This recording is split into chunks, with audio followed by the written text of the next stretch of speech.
The streets of Iran have become a war zone, and the regime is killing its own people faster than we've ever seen. Over 12,000 dead, and that's just the beginning. In the darkness of a complete internet blackout, the Iranian government is hiding its death squads, but the truth is starting to emerge, and the world is waking up.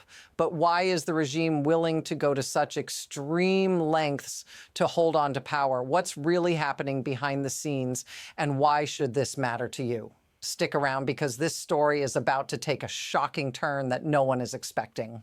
Iran is on the edge of collapse, but you're not hearing the full story. The killings are just one part of it. The regime's desperation is becoming impossible to ignore. The protests are growing so much so that world leaders, including German Chancellor Merkel, are now openly predicting the downfall of the Ayatollah. But here's the twist. President Trump has stepped in, and he's making moves. U.S. jets are becoming more active at air bases across the Middle East, signaling that something big is coming. So what's really happening here? Why is the situation escalating so quickly? What does this mean for the future of Iran and for the world? The scale of the violence is beyond anything Iran has seen before.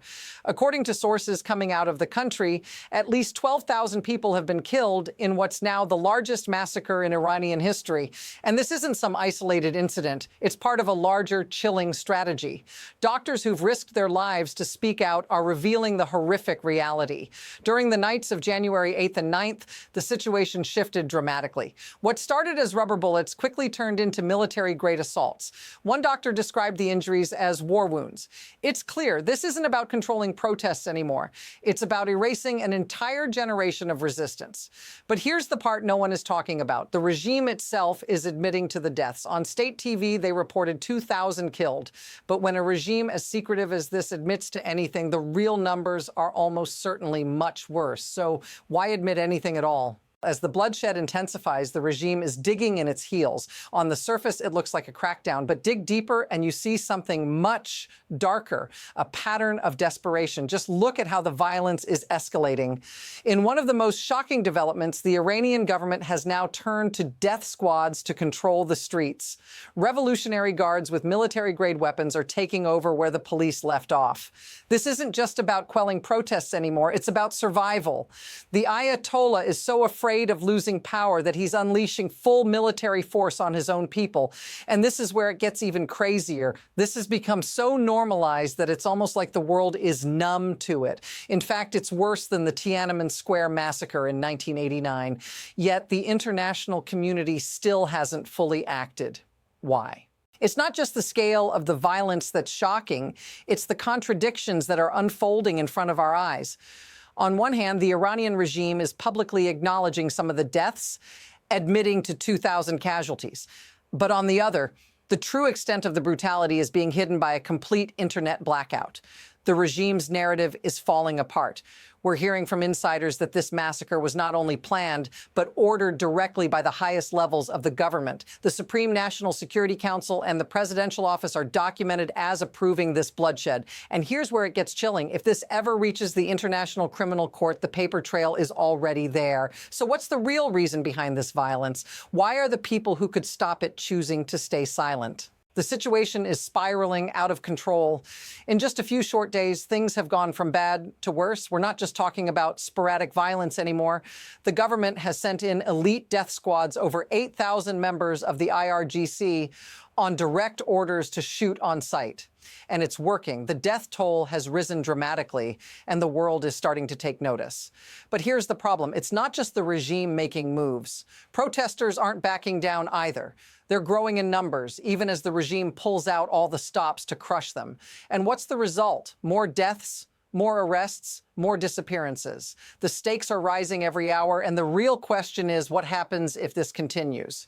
What happens when the Iranian people have nothing left to lose? This isn't just a story about politics or regimes. This is about real people, and it's personal.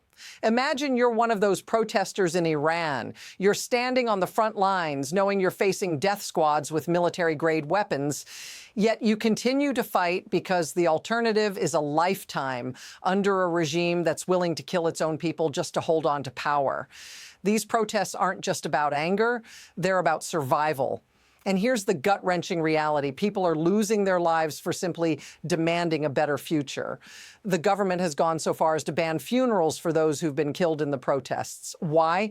Because they're terrified of the people's resilience. If this feels familiar to you, let me know in the comments. The human toll of all this is more than just a headline. It's something that affects all of us, even if we don't live in Iran. This is where the story shifts from outrage to cold, hard truth. The Iranian regime is using violence as its main tool to maintain control. But the real question is, how did it get to this point? What is it about this system that allows this kind of brutality to happen? And why does the world seem so powerless to stop it?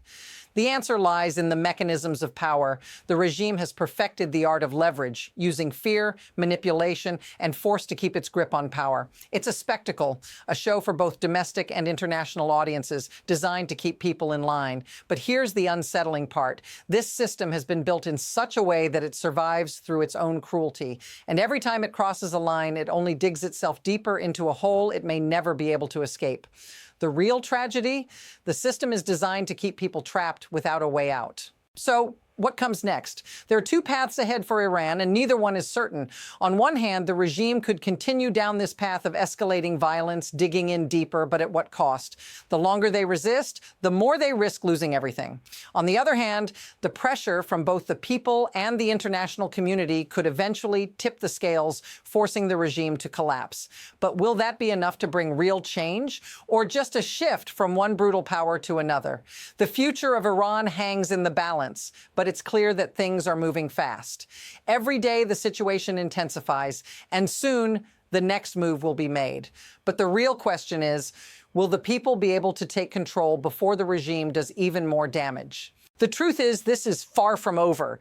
The Iranian regime is on the brink, but its desperation is dangerous. What we've seen so far is just the beginning. As the death toll rises and the world watches, one thing is clear. Iran is at a crossroads, and the choices made in the coming days will change the course of history.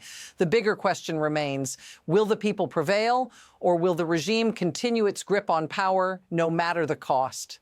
This is a turning point, and the real story is still unfolding. Stay tuned, because we'll be here to keep you updated as this situation continues to develop. If you want to stay informed on this and other major events, make sure to hit that subscribe button. We're just getting started, and you won't want to miss what's coming next.